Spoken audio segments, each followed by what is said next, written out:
Eat the poop. I don't want to eat the poop. Eat the poop. I don't want to eat the poop. Eat the poop. I don't want to eat the poop.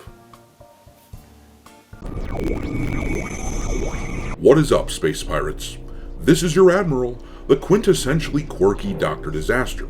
And if you are a Pokemon fan who has yet to purchase Pokemon Legends ZA, then this video is a PSA for you that will hopefully save you some money. You sound like a white male trying to reestablish the patriarchy. Well, take my words however you want to. I know there will be people out there, hardcore Pokemon fans, who absolutely refuse to believe that the newest game is utter trash, and they will come up with whatever excuse they can think of to justify why they love this new Pokemon game. But in reality, this is easily the weakest entry into the Pokemon franchise I have ever played, and it looks like I'm not alone in my assessment that the game is a turd sandwich. That's not good news.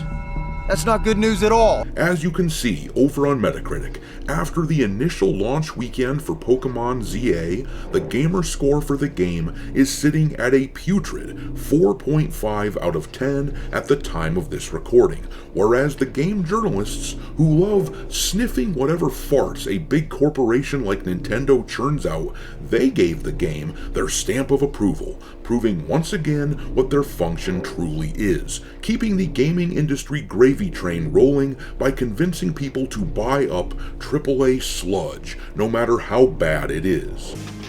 Yummy! Well, ZA looks like crap, and it plays like it as well, as this person who reviewed the game on Metacritic wrote, "Don't let Nintendo fanboys convince you that this is the best Pokemon game. It looks bad, the gameplay is just a cooldown simulator and button mashing. Nintendo spent more money on lawsuits and patents than actually making a better experience for Pokemon fans, and I concur. Based on my experience with the game thus far, I am now of the opinion that PalWorld should now be able to sue them, Pokemon, for dragging PalWorld down by association." I'm gonna sue you! Sue me? You don't have a case. Oh, really?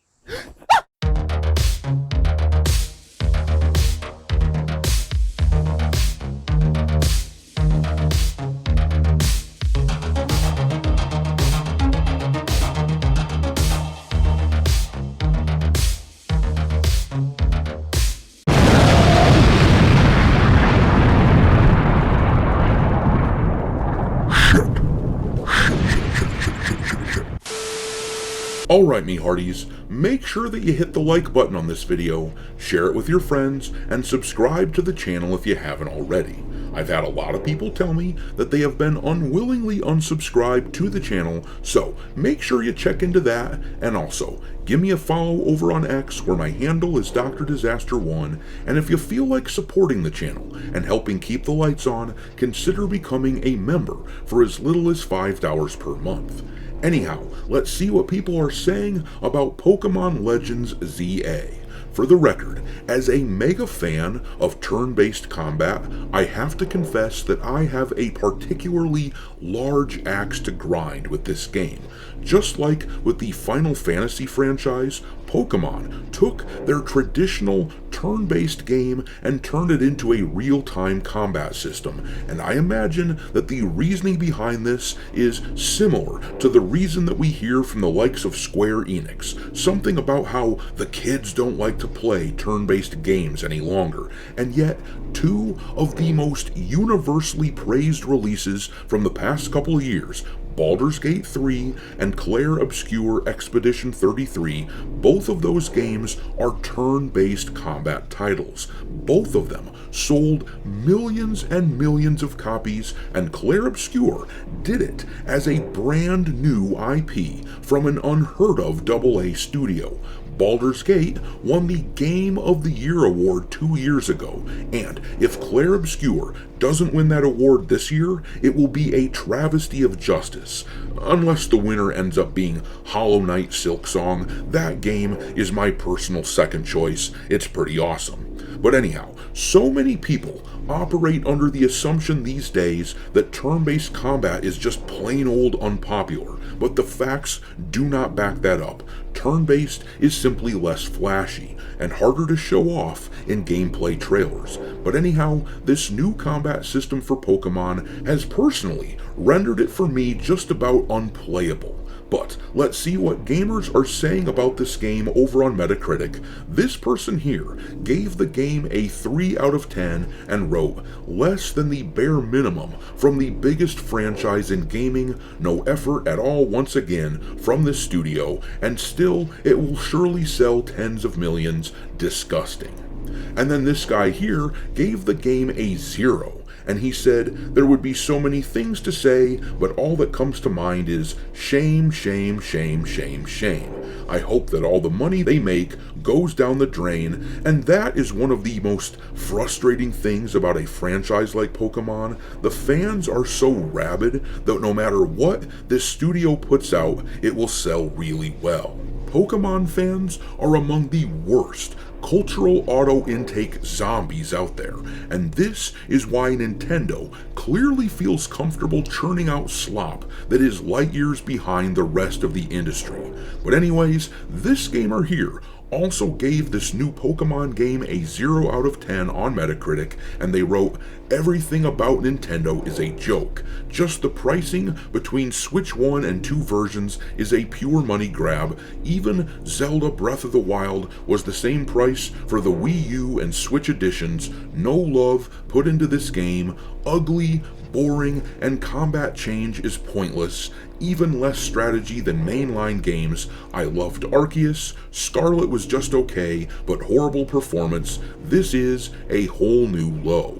And then this person here also scored the title a 0, saying every Pokemon game is getting worse. They give high hopes for this game and then really disappoint. They even took more time to develop the game since the bad run of Pokemon Scarlet and Violet. And I do have to say that after the bad experience the people had with Scarlet and Violet Gen, I hoped that they would improve things for the next Pokemon game.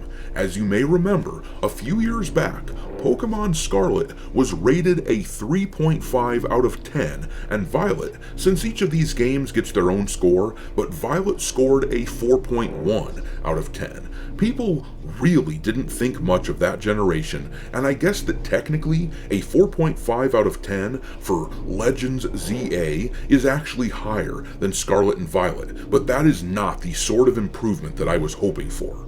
Anyhow, people really don't seem to like the shoddy graphics in this game, especially considering that it's a $70 purchase. This person here also gave the game a 0 of 10, writing, "Even if it was in sections, how do you go from a game with multiple open areas that are all different and fun to explore to a game that takes place in a cardboard city with painted on walls? Once you've seen one street or rooftop, you've basically seen them all."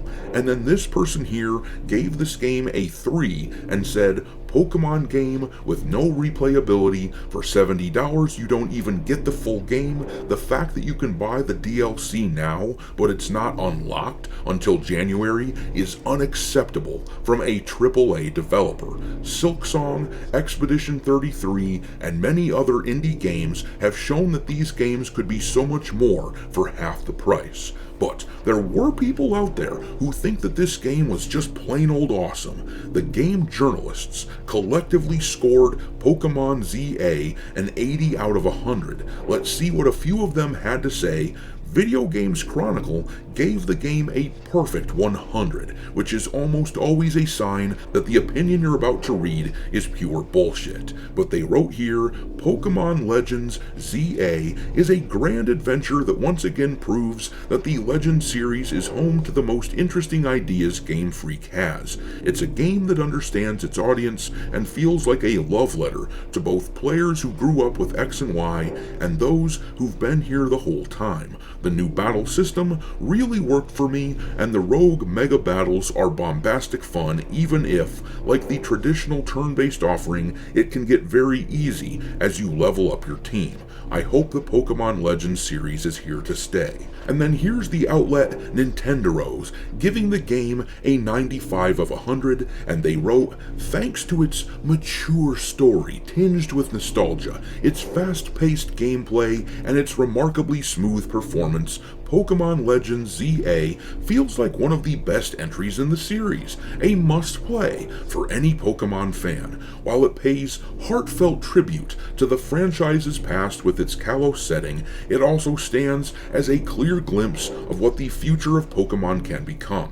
And to me, that sounds dangerously like they are advocating for no more turn-based combat for the franchise moving forward, and I'm just not having it. But you get the picture. The game journalists are Nintendo fanboys through and through that will cheer for anything that they make no matter what, but gamers largely seem like they really dislike this game. Sure, there are positive reviews, and the ones that like it really like it, and it seems like these people are compensating for the hate that the game is getting from everyone else, but overall, if you like Pokemon, especially if you like the turn-based combat in Pokemon, I cannot recommend hard enough against buying this game. But I'm gonna leave it there. Do you think this combat system is the direction Pokemon is going moving forward, or is this just a weird one-off experiment for a Legend series game? Drop your thoughts into the comment section below, and we will talk there. Thanks for watching, me hearties. If you haven't already, your Admiral is inviting you to subscribe to the channel and become a part of the crew. Life as a space pirate may not be glamorous, but there's always plenty of booty.